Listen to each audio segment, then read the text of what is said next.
Good morning and welcome to the Thursday version of the Scoreboard Morning Report.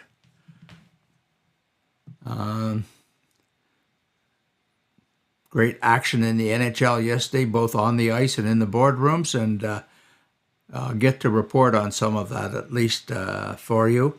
I guess we should get right at the scores. Lots of action in the CCHL last night as well. Okay, here we go. Oh, that's not what we wanted to see.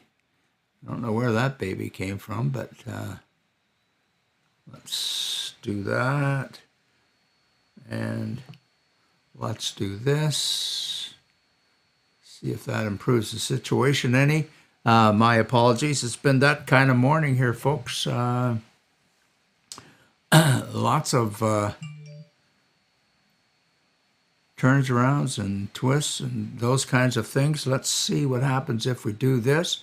Oh, there we go. NHL scores from last night, Wednesday, March the 1st. Rangers 3-2 winners in overtime over Philadelphia. The Oilers, and led by Connor McDavid, 5-2 over the Leafs. Dallas 4, Arizona 2. Jersey Devils over Colorado 7-5. Vegas over Carolina 3-2.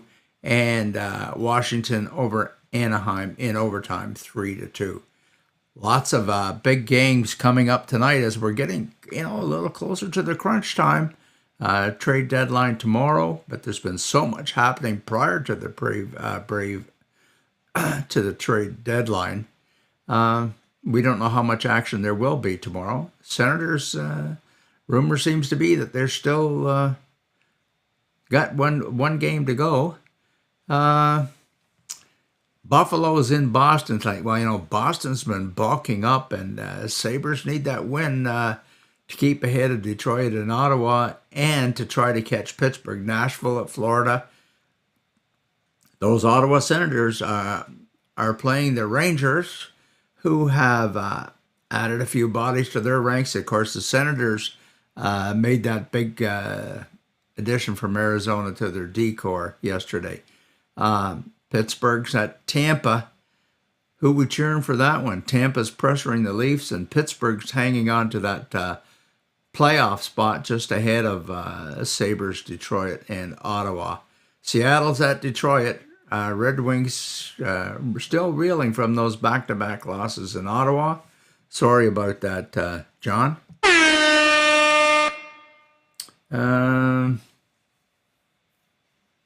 Dallas is at Chicago, and Toronto continues their western swing. They're playing against Calgary tonight, 9 o'clock start for that game. Minnesota's at Vancouver, Montreal at Los Angeles, and St. Louis at San Jose. Okay, we're going to try to switch back. I thought I'd cured this problem, but I guess not. Switch back to this. So we've taken a look at our NHL scores. I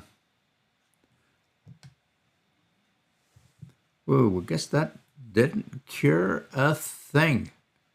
Oh, it's just been that kind of day. You better stay off that cameo button, because it's giving you nothing but heartaches, and heartaches it is. Okay, here's NHL standings after last night. Toronto still got that 4-point bulge on Tampa Bay. Buffalo, of course, we're looking at Atlantic Division here, but look at this. Buffalo, Florida, both with 66, and Ottawa, Detroit with 64. Leading scorers in the NHL. We haven't looked at this for a while. Last time I remember looking at this, Connor McDavid was sitting at about 46 goals, and he had just got over the 100 points. Well, he had 2 goals and an assist last night, I think both in the first period.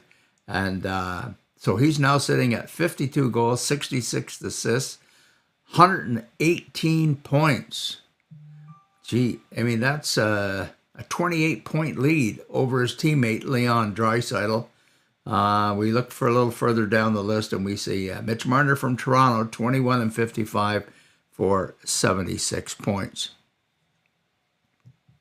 We're going to be looking around. Here's some the OHL schedule. Of course, we're interested in Peterborough Petes with Gavin White.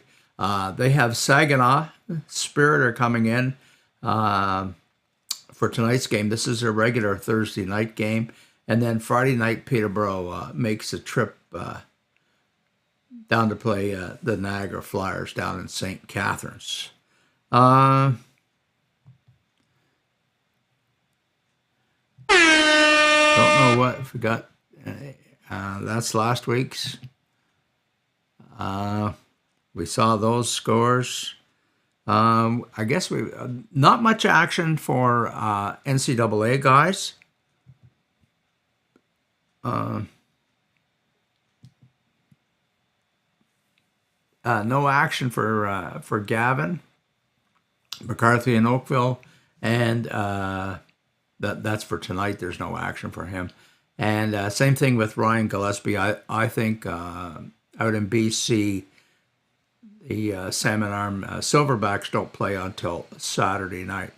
So and same thing with Halifax Mooseheads. They don't play tonight either. So Evan Boucher has the night off as well.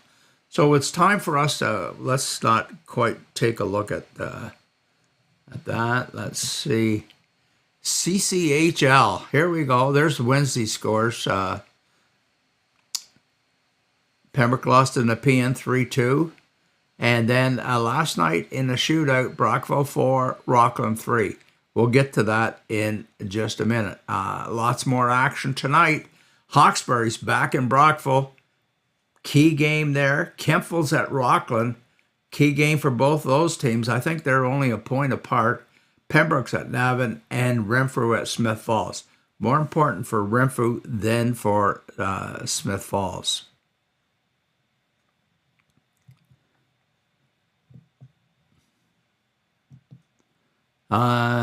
Taking a look at the CCHL standings.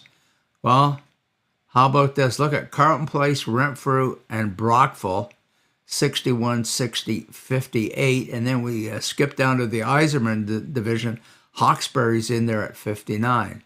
Then, if we look at my little red circles, a little hard to make out on my screen, Kempville, 48, Cornwall, 48, and Rockland, with a game in hand, is 1 point behind. So last night, shootout win for the Brockville Braves. Here we are. Brockville Braves last 6 games. Look at this. February 17th, overtime. February 20th, overtime. 22nd, shootout. 23rd, shootout. 26th, shootout. And last night, a shootout. That's got to be some kind of CCHL, if not world record. 4 shootout games in a row and 6 games in a row that went beyond regulation. Last night, Phil Rodina got the start. Sammy Malu obviously was going to be the beneficiary of a little time off. He needed a rest. I'm not saying he's shell-shocked, but they've had a lot of shots, and he's been playing great hockey. Well, Phil, who hasn't played in 2.5 weeks, he came in the Carleton Place game, only allowed 1 goal in that game the rest of the way. Danny Voseler said the complexion of the game changed when Phil came in. Phil played last night, had an excellent game, and stopped all 6 shooters in the shootout. So that's our update. Boy, I still can't get over that. 4 shootouts in a row. Anyways, that's it for Thursday. Hopefully this morning later on Trending in Sports, Harper Cody will be interviewing Braves forward Eric Bernard. Thanks very much for watching, and